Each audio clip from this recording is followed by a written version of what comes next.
네, 다음은 쉽게 접하기 힘든 교육 소식 골라서 전해드리는 글로벌 픽 시간입니다. 오늘은 서진석 기자와 함께합니다. 어서 오시죠. 안녕하세요. 네, 첫 소식부터 보겠습니다. 무상급식에 더 소외되는 소외계층. 자, 이거는 좀 아이러니한데요. 왜 이런 겁니까?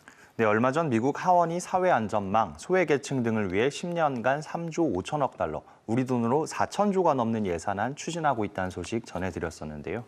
그 가운데는 연방정부 차원의 무상급식 계획도 포함이 돼 있습니다. 하지만 이 무상급식을 하게 되면 오히려 취약계층 학생들에게 독이 될 거란 지적이 나오고 있습니다. 지금은 형편이 어려운 학생들에게 급식비를 지원하기 위해 학교 차원에서 학생들의 환경을 조사하고 있는데 무상급식을 하게 되면 이런 학교의 노력이 멈출 거란 주장인데요. 학생들의 상황을 알 수 없게 되면 급식뿐 아니라 각종 교육 프로그램을 지원하기 위해 필요한 데이터도 사라지게 돼서 오히려 부작용이 많다는 겁니다. 급식 대상 조사한 걸로 다른 지원도 했었는데 그 조사를 못하게 된다 이런 얘기군요. 그럼 이제 어떻게 합니까? 무상급식을 하지 말아야 되는 겁니까? 네, 전문가들은 무상급식을 해야 한다, 하지 말아야 한다라는 이분법적 사고에서 벗어나야 한다고 지적하는데요. 끼니 하나로 아이들이 소외되지 않으면서도 더 힘든 아이들도 파악할 수 있다는 건데요. 무상급식은 무상급식대로 추진하되 매사추세츠주 등에서 하고 있는 것처럼 별도의 지표를 개발해서 학생들의 현황 파악도 병행해야 한다고 전문가들은 지적했습니다. 네, 다른 방식으로 조사를 하면 무상급식 안 할 이유가 없겠습니다. 네, 다음 소식 보겠습니다. 임신부는 타이레놀 먹으면 안 된다?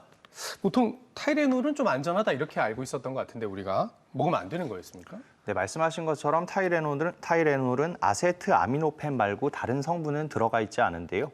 바로 이 아세트아미노펜이 태아에게 악영향을 끼칠 수 있다는 주장이 제기됐습니다. 지난 목요일 국제학술지 네이처 리뷰 내분비학에서 한 국제학술 단체가 성명을 발표한 건데요. 해당 단체는 아세트아미노펜 성분이 태아에게 ADHD 등 신경 발달 장애와 함께 생식기 장애를 일으킬 위험이 있다고 주장했습니다. 이들은 아세트아미노펜 성분에 노출된 쥐들에게서 신경장애 등 부작용을 확인했고 이부프로펜 등 다른 진통제 일부가 이미 선천적인 기형을 유발시킨다는 연구 결과를 강조했습니다. 미국과 영국, 이스라엘 등 91명의 학자들이 이 성명에 참여했는데 이들은 임신부가 별도의 의료진의 지시 없이 아세트아미노펜을 사용해서는 안 된다고 권고했습니다. 네, 그런데 이게 정리해보면 이게 정부나 어떤 국제기구의 공식 지침은 아니에요. 학술지에서 좀 주의하라 이런 성명이 나왔다 이런 거죠. 그렇습니다. 다만 미국 산부인과학회는 이런 주장에 동의하지 않는데요. 아세트아미노펜과 태아의 발달 장애 사이에 명확한 인과성이 드러나지 않았다는 겁니다. 특히 신경계 발달 장애는 하나의 요인으로 결정되는 게 아니라 다인성 질환이기 때문에 생애에 걸친 추적 연구가 필요하다고 짚었습니다. 네. 모든 약물은 또 남용하지 않는 게 중요하니까 전문가와 상의하는 건 필요할 것 같습니다. 다음 소식 보겠습니다. 영국 자격시험에 레시포드는 이 맨체스터 유나이티드 축구 선수인데 축구 선수가 자격시험에 나옵니까? 네, 아직 등장하진 않았지만 조만간 등장할 예정이란 소식인데요. 맨체스터 유나이티드 소속 축구 선수인 마커스 레시포드는 무상급식 캠페인을 벌인 걸로 유명한데요. 레시포드가 SNS를 통해 무상급식 요구와 반인종차별 행보를 보인 모습이 영국의 중등학교 졸업시험에 등장할 전망입니다.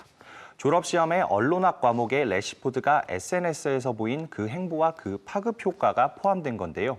학생들은 레시포드가 SNS로 무상급식 등 자신의 주장을 펴고 또 장관에게까지 대책을 촉구하는 등의 모습을 통해 언론과 미디어에 대해서 배우게 될 것으로 보입니다. 네, 우리나라에도 이 사회적 발언하는 스포츠 스타나 연예인이 꽤 있는데 비슷한 시도를 한번 해보는 것도 좋을 것 같습니다. 서인석 기자 오늘 잘 들었습니다.